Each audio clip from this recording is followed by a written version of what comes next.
వ్యాప్తంగా ఉన్నటువంటి దేశాలలో ఆ దేశాలన్నీ కూడా ఈ యోగా యొక్క ప్రాముఖ్యాన్ని గుర్తించినాయి. గురువు విద్యార్థులకు యోగా నేర్పించేవారు. ఈ యోగా నేర్పించే దానివల్ల మన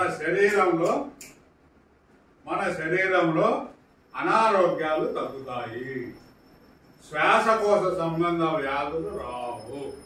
ఎందుకంటే ఇది ప్రాణాయామం చేస్తాం. ప్రాణాయామం అంటే ఊపిరి పీల్చుకోవడము వదలడం. అది అందరము చేస్తానే ఉన్నాం. మనం గమ్మునుండే అది వస్తూ ఉంటుంది, పోతా ఉంటుంది. ఊపిరి గాలి పీల్చుకున్నాడం అంటాము.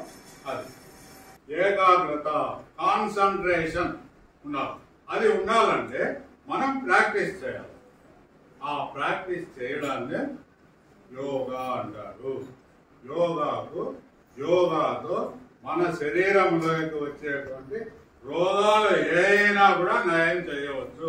వాళ్ళు తినే ఆహారంలో ఏ రోగానికి ఏ ఆకు, ఏ పసులు, ఏది తినాలా అనేది వాళ్ళు చెప్తారు.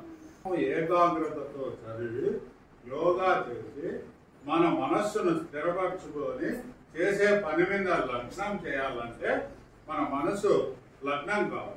దానికి ముఖ్యమైన సాధనం యోగా. రేపు 21/6వ తేదీ విశాఖపట్నంలో, మన దేశంలో విశాఖపట్నంలో 5 లక్షల మందితో బీచ్ రోడ్డు ఉందని ఆడ ఆ బీచ్ రోడ్లో మొత్తం అంతా తివాచీలు కలిసి 5 లక్షల మందితో యోగా చేస్తున్నారు. దానికి ప్రధానమంత్రి కూడా హాజరవుతున్నాడు. మన దేశంలో ప్రతి ఒక్కరు ఇప్పటికే చాలా సార్లు మన కడుపులో కూడా చాలా సార్లు జరిగింది. మనం కూడా ఈరోజు చేస్తున్నాం.